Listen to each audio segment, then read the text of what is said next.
Hey there, happy day 576 of What's She Up To Now. She, S-H-E, of course, I started this 576 days ago, and before I knew better, I made it all about me. So I said, What's she up to now?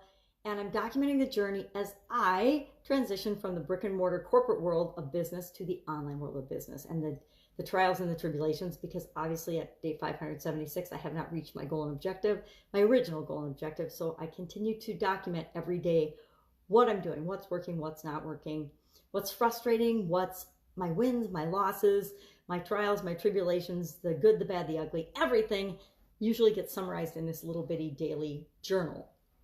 And yesterday and the last couple of days, I mentioned that my sister and I have been picking out all of the floors, all the carpets, all the colors, everything for my old house as I moved. I've talked about my move for months now, and I've been working on it for years, or I've been procrastinating for, 9 years probably. I've been procrastinating. Finally did it, and now we're fixing up the house, and we decided that we're fixing it up and we're making it really, really nice for the next people that live there. We want it perfect. So the ex-husband and his contractor friend said, all right, you two need to go pick out these things, pick out all the colors, pick out the flooring for all the different rooms in the house. And it's a pretty good size house. So it was a big project. So we got everything all picked out. And then last night, as I'm on my walk and coming home, my ex calls me and says, okay, I talked to the contractor friend, and he's like, no, don't like the tile you picked out. Don't like the wood floor you picked out for these reasons. And so they had another plan. So this morning I have to go out there and take my daughter out and my ex, and we'll go over what the contractor said about the flooring choices and what our alternatives are, and what do we need to go and look for something different, yada, yada, yada. But it's all about changes and how do you react to changes. Now, I don't really care. I mean, I want it to look awesome, but do I care if we put a different floor in or not? I just want it to look really, really good and be beautiful for the next people. I don't necessarily, I'm not personally invested in the choices that we made. I think we made wonderful choices and I was really excited about them. But if there's a challenge or a problem with one of those choices, I'm perfectly okay with changing that. So often in the past, and we get locked, me personally, and all of us as human beings, we get locked into a certain way of doing things, a certain way of thinking, a certain set of beliefs. And whenever we need to change anything, we as human beings resist change. It's kind of like we resist, there's things that are inevitable in our lives, right? Death is inevitable. We're all going to die someday.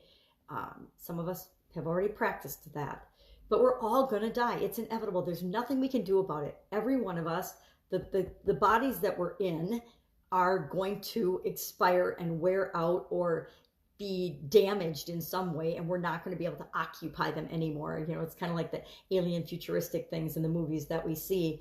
Our bodies are not permanent. They're just a temporary housing for us. So we're going to die someday. But a lot of people spend so much time in their life worrying about dying that they don't actually live their life. The same is true of change. We spend so much time worrying about doubting, fearing change. But the fact is, change is inevitable. Change is happening all the time. It's always changing. We are never stagnant. We are never the same. We're never the same exact individual or human or person from moment to moment to moment to moment, because we are a culmination of all of the experiences and everything that's ever happened to us. So as much as we resist change, it's kind of funny because we're always changing. It's like trying to not think, right? And to not have thoughts or anything going on in your mind, trying to empty your mind. It's impossible because our mind, our subconscious and our mind is always going. It has to always be operating or our bodies wouldn't function. Yeah, we can focus our conscious mind and meditate, but our subconscious mind has to always be going. It has to be running all of the functions in our body, and it's miraculous that it does, or we would cease to exist and we would hit that dying thing sooner rather than later.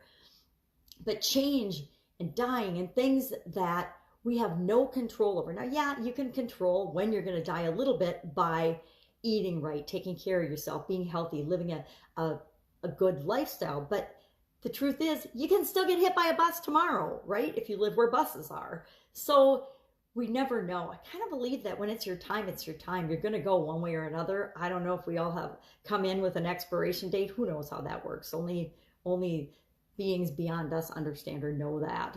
But why do we fight against things that are inevitable? Why do we have a tendency to fight against change, to fight against anything? Because the truth is, anything we're fighting against, we get more of in our life. So the more you resist change, the more changes are going to show up in your experience to teach you that change is inevitable. It's going to happen. So go with the flow of the change. You know, in the past, when I was younger, the change in the whole design and flooring things probably would have gotten me upset, and I would have been frustrated and upset and angry, or whatever series of emotions I would have gone through. But now, and I think when he called me, he thought I'd be upset, and I'm like, you know what? I don't care, because I picked out all the different, we picked out 3 different tiles, a couple different wood floors, a bunch of different carpets, a bunch of different paint colors. So I liked them all. I didn't care about one significantly more than another. When we finally decided on the final choices that we thought we liked, I liked them. I was really happy with that. But I don't care if we change them. I mean, if we decide to go a different direction, I'm not personally invested in the outcome of that.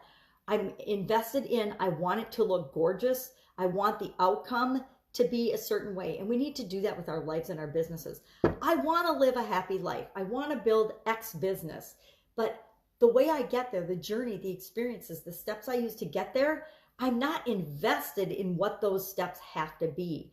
I know that they're going to change. They're going to be different based on what's going on in the economy, based on the environment, based on the people I meet, based on what I learned, the lessons I learned, and what I put into action, and what works and what doesn't work. So I have to be flexible in how I reach that end goal, but I don't want to be flexible in that end goal or vision. I want to pick that vision. I want to go for that vision, go for that goal, and then everything I do is moving me toward that. Now, will some of the things I do and the actions I take move me away from it?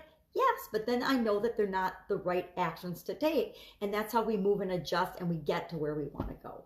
So we want to be invested in our ultimate vision, the ultimate thing things that we want to create in our life, because none of us just wants to create one thing. The things we want to have in our life. But how we get there, we want to be open and flexible and flowing, and not invested in each of the steps along the way. Now, there's big milestone steps we want to set to achieve along that way in that journey. But how we get to each of those milestone steps, that we want to be flexible with and understand that change is inevitable and it's going to happen as well. So how do you, on a scale of 1 to 10, react to change? Little changes, big changes. Some of us react differently to different changes in different areas of our life. I am really, and I wasn't this way when I was younger, but now I am pretty rooted in my personal health and fitness and routine. My morning routine, I like my morning routine. I stick with my morning routine. It's taken me a long time to get to what I like and what feels right for me. And now that I've gotten there, I'm continually improving it. But I'm pretty set in, this is what's working for me right now. And as I find things that help it improve, I'll incorporate them into my morning routine. But I need my morning routine for my physical health, my mental health, my energy level, things like that. And once we get habits and things like that, and we create them into processes or habits that work for us, I'm very protective of those things in that time. But other things, super duper flexible about. As far as the way I run my businesses, the way I run my life now, I didn't used to be very flexible. I used to be very regimented and very structured. Now I'm super open and super flexible. And part of that is because of the blessing of hanging out with my 4-year-old granddaughter. I had to take what I was doing and say, okay, I still want to do these pieces of it, but how I go about doing those is going to be different, because during the day, 5 days a week, and changing soon again, because she's going to 4K school, so it'll only be like half a day. But from February to now, I've been watching her during the week, during Monday through Friday. So I've had to structure and change again, the way and when, not the way necessarily, not the way really at all, but when I actually do things for my business. I still do take some coaching calls and do some consulting and do some work when I'm with her, when she's present, but she reminds me that I am her number one, or she is my number one priority when I am with her. So she makes sure she keeps me honest about working not too much when I'm with her. Grandma, you're working too much. She'll tell me, she'll tap me on the shoulder. Grandma, you're working too much. Grandma, you're talking too long. And so she keeps me honest and keeps me on track. But I had to be willing to change the way I was doing things and the timing I was doing things in order to do something that was of higher priority to me in the overall scheme of my life. I've realized that people, and especially the people we love and care about, are way more important than things and building a business. And we can still build a business and still love our people. And that we need to be present in whatever activity it is that we're doing. I spent most of my children's lives not being present. And I look back on that and I think, there's nothing I can do to change that. I would regret it if regret was a big thing for me, but it's not, because I know there's nothing I can do to change that. But I do wish, as most people do that work too much, that I had been more present when I was with them, when we were on fishing trips, camping trips, at their ball games, everything. I was always working while I was there, which meant I wasn't really 100% there being present for them. And I do wish I'd been better at that in my youth. But again, we do the best we can with what we've got at the time. And as we know better, we do better. So change. How do you, on a scale of 1 to 10, react to change, and change in different areas of your life? Like I said, health changes in my physical, mental health routines. I am not very open to those. No, that's not true. I'm open to continuously improving those, but once I have made something a habit, I don't let myself off the hook and not do that habit. For example, I exercise every single day. I've got physical challenges, and have had since my 20s, with inflammation and arthritis and things like that. Now, I've not been diagnosed. The doctors could never figure out what it was. So I don't self-diagnose and say, oh, I have arthritis, I can't do anything. I say I need to move every day for my physical health, my mental health, and my well-being. So every day I need to do some physical activity. I need to walk. I need to get on a piece of equipment. I need to go out in nature. I need to do something. Mostly I need to keep moving. I have to move my joints and move my body, because it makes me feel better and gives me energy and helps me to exist. I am very committed to that, and I won't miss that unless I'm in bed because I can't get out of bed, or I'm sick or something, which I don't get sick very often anymore because I do pay attention to my health. I do something every single day. Are there days when I don't want to? Yes. Are there days when I absolutely positively don't want to? Yes. But even though I hurt, I know that I'll feel better if I do it. So I might start doing it and it hurts more, and I really want to quit and not do it. But I know that if I keep pushing through, at some point it will start to feel better. And so every day I know I need to do that. I am super protective of that, and I don't let myself off the hook about it. Since 2010, I don't let myself off the hook about that. Other things I let myself off the hook about, and this is hard for me. I was going to do, and I've mentioned this a couple of times, I was going to start a new challenge for myself and my group on Monday, and I wasn't ready to do it. I didn't do it. I almost always keep my commitments to myself, because I know how important that is. If we tell ourselves we're going to do something, we can lie to other people, we can fool other people, we can make reasons and excuses that everyone will buy, but we still know that we didn't keep our word to ourselves. And instead I'm doing someone else's challenge instead of my own. But that ended up being a good decision and a good choice. I didn't really know it at the time. I just knew I felt like I should do that. And now, because I'm doing that, it's led to another opportunity, and a better opportunity than what I was going to do with that challenge. So it's kind of a win-win. And it's interesting that if we're open to it and flexible and we're open to change, better possibilities come along than we could possibly have planned on our own if we're open and willing to have changes come. So maybe this one change with the house will actually end up looking way better than what we thought we had planned. I like to be open-minded and think that that's true. I like to think that the universe is conspiring for us to make our lives better, not make our lives worse. people have different philosophies. It's the whole glass half empty, glass half full mentality, you know, positive or negative. And I don't think everybody is positive or negative. I think we're all positive and negative about different things and different aspects of our life. And that's just the way it is.